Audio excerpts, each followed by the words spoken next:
Bheegha Kulcha Chole.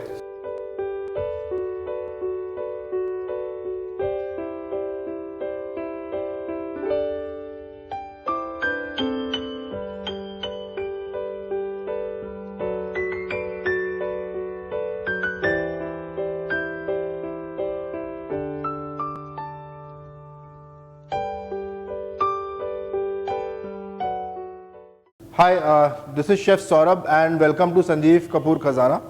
Now today I have a very different recipe for you. It's called Bheegha Kulcha. Now Bheegha Kulcha, what is that? Bheegha Kulcha is basically when I was traveling to Ludhiana, I was just going around the city and I suddenly came across a small shop which was written Bheegha Kulcha. So I just went to taste it. It was such a nice and delicious thing.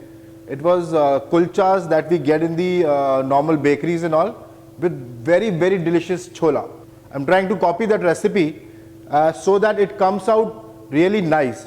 So to make this Bheegha Kulcha, we need chickpeas, tea leaves, tea bag, butter, tomatoes, ginger, green chilies, lemon, whole red chilies, black salt, red chili powder, dry pomegranate seeds, amchur powder, whole coriander seeds, nigella seeds, peppercorns, hing, dry fenugreek leaves, green cardamom, cloves, black cardamom, cinnamon, yogurt, baking powder, salt, dry yeast, refined flour, oil. So now come to the recipe. There are 3-4 parts to it. First is we have to boil the chickpeas. So I'll tell you a very authentic or a very nice way in which we should boil the chickpeas. So let's come down to the flame. In a pressure cooker, take some butter in a pressure cooker, add 5-6 cloves. So for 5-6 cloves, like for example, I'm taking 1.5 cups of chickpeas which I have soaked overnight. So it should be at least soaked for 8 hours because chickpeas absorbs the water and it gets softened. So now this chickpeas which I have is soaked for 8 hours overnight. And now we are cooking it. In a pressure cooker, we have added cloves, we have added butter. I'll put 1 big cardamom or a black cardamom we say, 3-4 green cardamom, just an inch of cinnamon sticks because it's very flavorful. So just an inch of that and saute it for a while. So you will start getting that aroma. So now the aroma is started. What we'll do, we'll take this chickpea, soaked chickpea and put it inside. Now I'll add some salt to it. Always remember to add salt in the chickpeas because if you don't add the salt in the chickpeas, they will be not tasting well even after cooking with a lot of salty gravy. And we have this tea bags, normal tea bags inside. Now make sure the water inside the pressure cooker or a pan in which you are boiling it should be enough that chickpeas is inside it and it's over at least 1.5 inch because they'll swollen up after the water is absorbed and they are cooking, and also some of the water will be evaporated during the pressure cooking and there's a chance of chickpeas getting burned at the bottom. So the best tip is when the chickpeas start boiling, then only cover the pressure cooker, because if we'll cover the pressure cooker in the starting itself, the chickpeas which are heavy, which are settled down, they may get burned. So once it starts boiling, they start floating in the water. Okay, now we have kept it to boil. So till the time it's getting boiled, I have 2 more things to do. One is making the kulcha dough, because kulcha it will require time to leaven up. So we'll start making the kulcha dough. Very simple recipe, very simple kulcha. Just 2 cups of refined flour. Put in some yogurt. After yogurt, we need to add some yeast. Now I'll tell you a very easy way to active the yeast fast. This yeast I have is active yeast, dry form. So very simple way, just in a warm water, add around 2 teaspoons of refined flour, mix it nicely.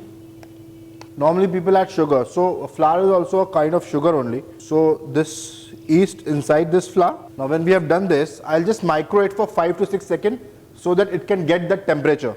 Do not leave it inside the micro and make sure it's only given a warmth so that the yeast starts getting activated fast. Now you can see there's a bubbles which have started coming in.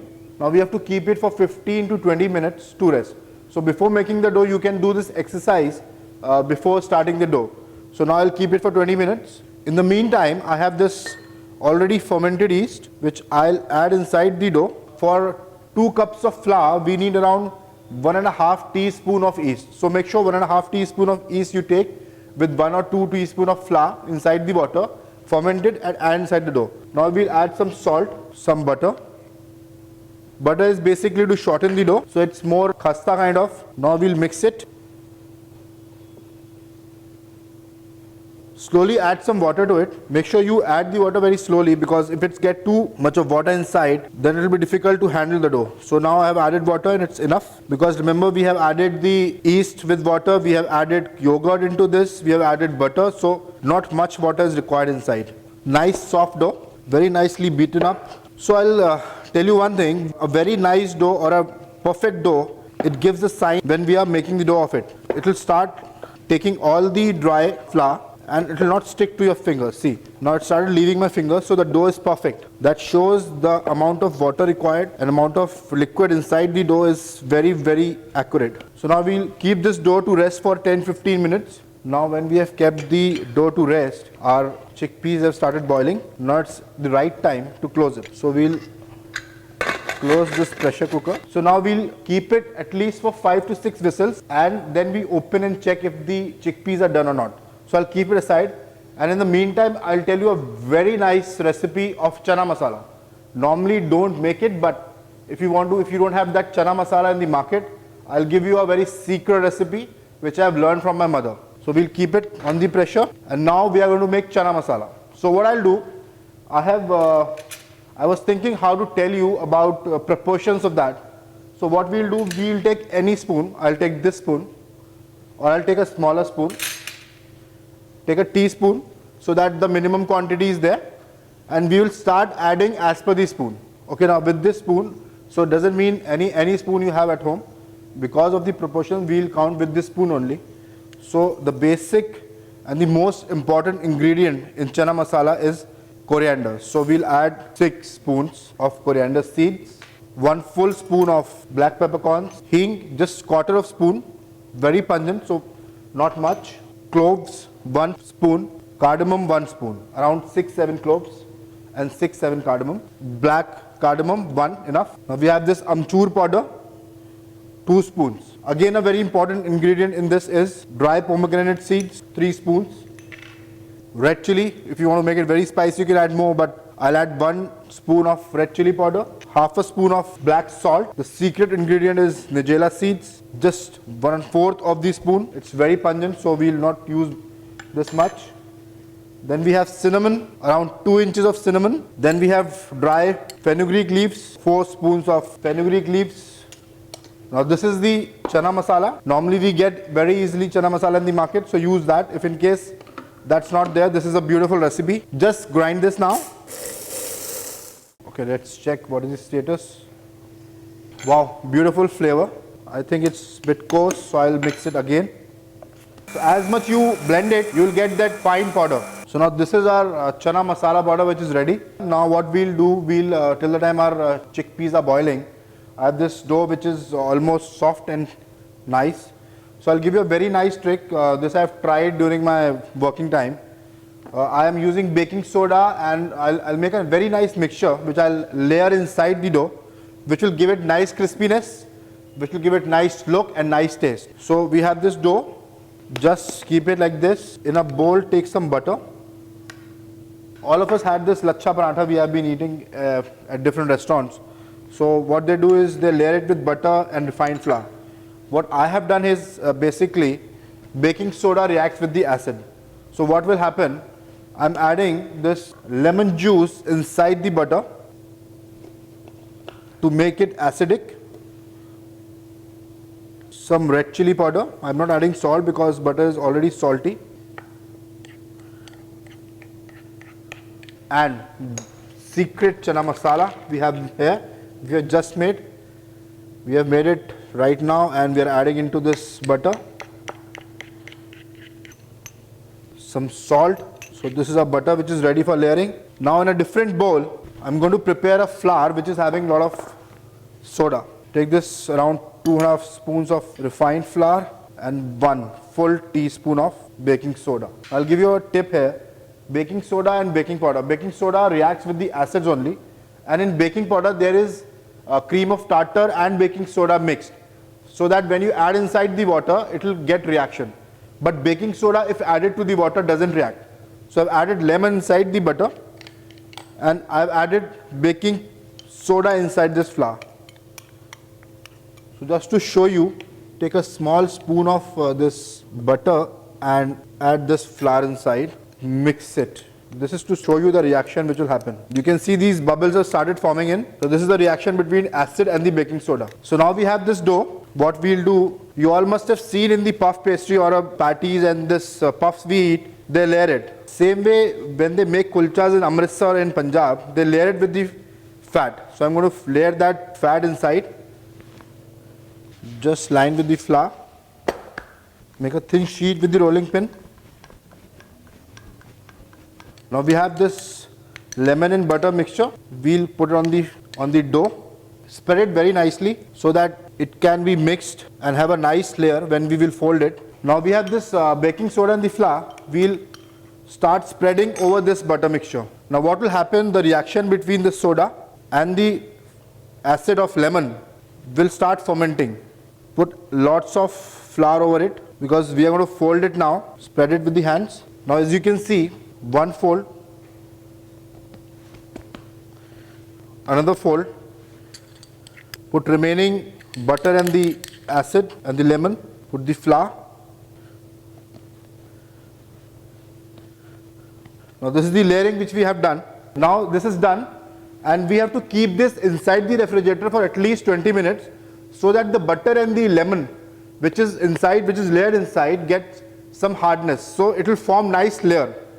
So I'll keep it inside. So now our chickpeas are boiling, our dough is inside the refrigerator, and now we have to prepare for the gravy. I have these nice red tomatoes. Normally a lot of people use ginger, garlic. I don't use garlic in my chana masala dish. So we'll chop these tomatoes.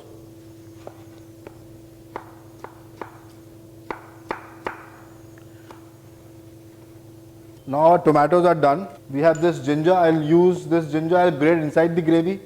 We have this chilies. Slice them very finely.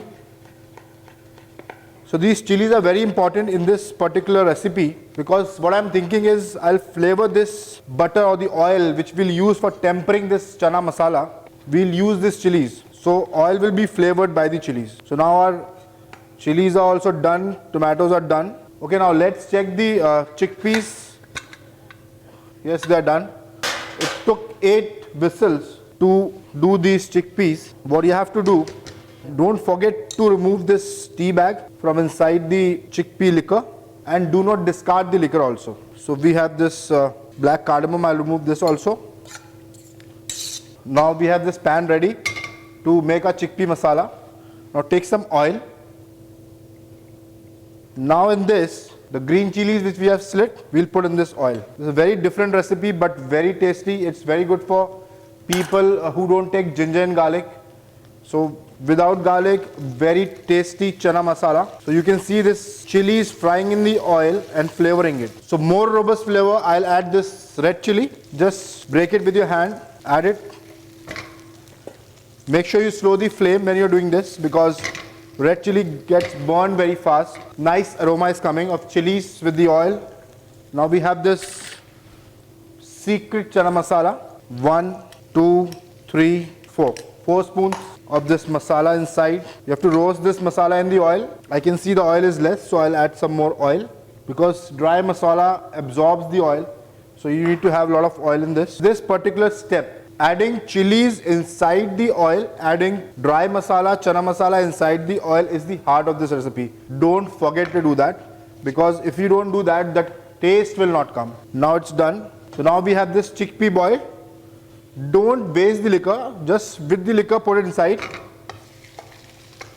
Now after adding this chickpeas with the liquor, now I will add tomatoes to it. Because this is a very reverse recipe. The tomatoes, when they have cooked in the oil for some time, I feel their taste is gone. but I'll add tomatoes now and boil it along with the chickpeas. So we'll add these tomatoes inside the gravy. Tomatoes inside the gravy, now they'll cook while boiling along with the chickpeas. We'll use this ginger. We will grate this ginger inside the dish. Around 2 inches of ginger is required. So now what will happen, the flavor of ginger, if we have burned it in the oil or we have stir fried in the oil, the flavor reduces. Now proper ginger flavor and tomatoes will give it a nice taste. So we keep it to boil. It has to boil for at least 25 minutes or 20 minutes because tomato will slowly merge and mix with the gravy. So now what I'll do, we have this dough which we have kept for resting. I'll cover this with the lid and make that kulchas. Now we have this dough which is ready. Cold for 15-20 minutes. We'll take this out. Just by using your hand. Fold it again and keep. Now make a dough of this. We'll cut the balls from this dough.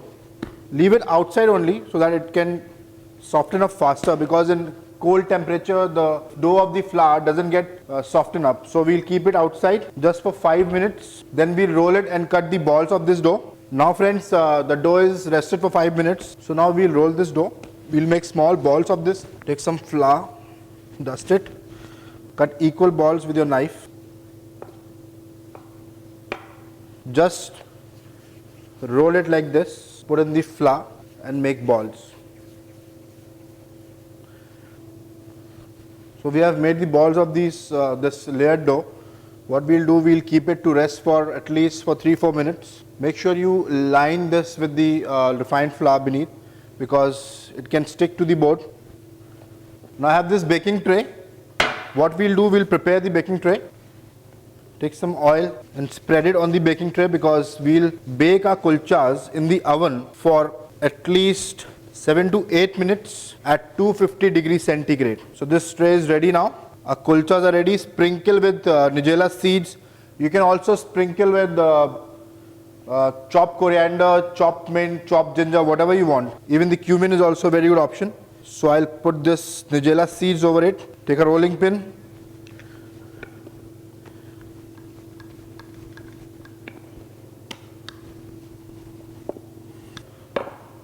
Press by your hand on the sides of these kulchas so that they are thin from sides. Take this kulcha on the tray. So we have these kulchas ready now. I will put them in the oven for 10 minutes, 8 to 10 minutes at 250 degrees centigrade.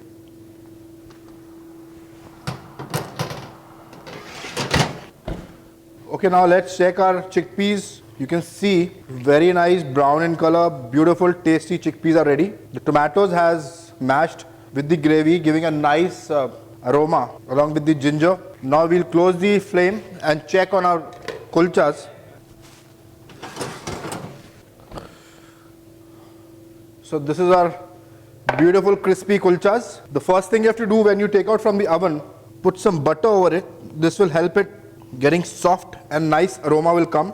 I can't tell you what aroma is coming right now. Beautiful, tasty, nice experimental kulchas. Nice kulchas. Now what we'll do, this is going in a bowl.